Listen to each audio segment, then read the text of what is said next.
So back in the early 2000s, my brother and myself were into the whole skateboarding thing. Now Mark had gotten a video camera for his birthday, and we were filming ourselves skate around town. And we thought if we got some really good footage, maybe we could submit it to somebody and get a sponsorship. We were young and figured why not. Now we live across the road from the local high school, and often used to skate there at night.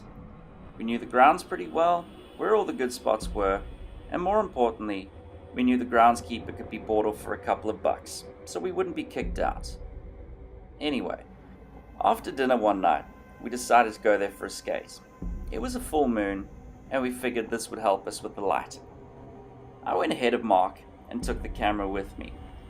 He said he was going to try slip a couple of bucks from my dad's wallet, just in case it would meet up with me.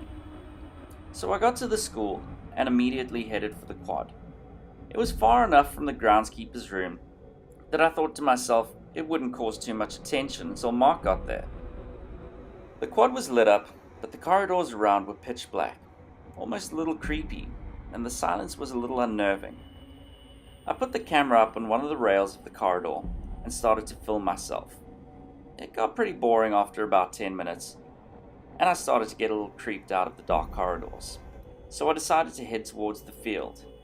There was also a massive stair jump there, or maybe about 10 stairs, that I wanted to try and work up the courage to jump before my brother got there. Neither of us had done it before, and as the younger brother, I wanted to show off a little, kinda like, look, I did it on my first try. I got to the field, walked down the stairs, and perched the camera up a bit, just in case I managed to pull it off, and just in case I didn't have the courage to do it again. I would have some sort of proof. I went back to the top of the stairs, walked a little bit so that I'd have enough speed to clear the gap. I must have been standing there for about 10 minutes, psyching myself out, before my brother scared the crap out of me by sneaking up and tapping me on the shoulder. We started to laugh a bit about the whole thing, and I told him what I was planning. But just then, we saw the flash of a police car. Being young and stupid, we figured somebody had reported us for trespassing, so we grabbed the camera and went home. We carried on filming ourselves over the next couple of weeks, wherever we could, and when the tape was done, we sat down to watch it. It was hilarious, and we definitely weren't getting any sponsorships. The tape seemed a bit of a waste, and needed to be started again. Well, that was until we got to the part where I'd gone to the school alone. That's what really creeped us out. You see, we were watching me skate in the corridor, and we saw a guy walking in the background. He disappeared from the shot, and then we heard someone say next to the camera, "Nice moves, kid." We initially thought it was the groundskeeper doing his rounds, but then we got to the part where I'd placed the camera by the stairs. As I was walking up the stairs, into the shop behind me, walked a man, holding a hammer covered in what looked like blood.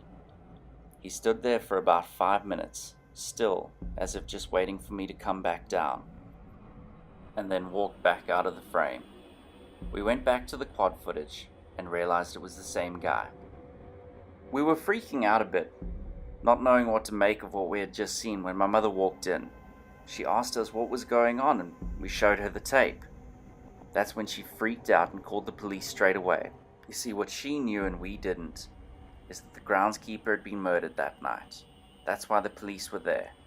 It turns out that the groundskeeper was having an affair with one of the teachers, and the husband of this teacher had come to the school with a hammer and bludgeoned him to death. But what scares me is, was he standing there waiting for me, and could it have been me as well?